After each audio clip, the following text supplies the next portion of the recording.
Sa likod ng ingay ng finals at init ng labanan sa UAAP Season 88 Women's Volleyball, meron tayong storya, no? Isang mas malalim na dahilan ang bitbit ni Lilay Del Castillo, ang alay na kampyonato para sa kanyang ina. Para sa buong detalye, alamin sa report ni teammate JB Junio.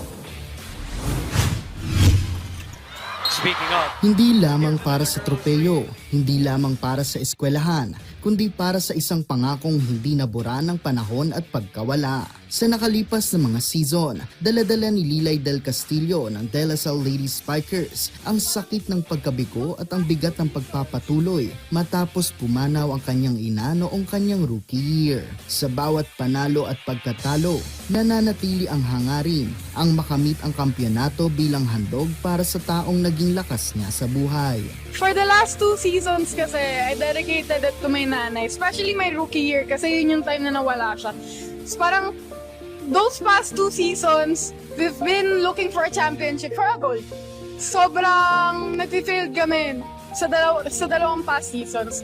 Parang hindi lang ako nag-failed, parang nag-failed ko din kung ano yung prinamis ko sa kanya na nawala. So parang sabi ko, this time around, we have a bigger chance to get that goal going into this game. Parang sabi ko, Nay, para sa'yo na to. Isang maikling mensahe, ngunit puno ng pagmamahal, pagsubok at pag-asa. Para kay Del Castillo, ang kampanya sa Season 88 ay higit pa sa isang championship title. Isa itong pagtupad sa pangako ng isang anak at pagpapatunay na ang pagmamahal ng ina ay nananatili sa bawat hakbang, bawat puntos at bawat tagumpay.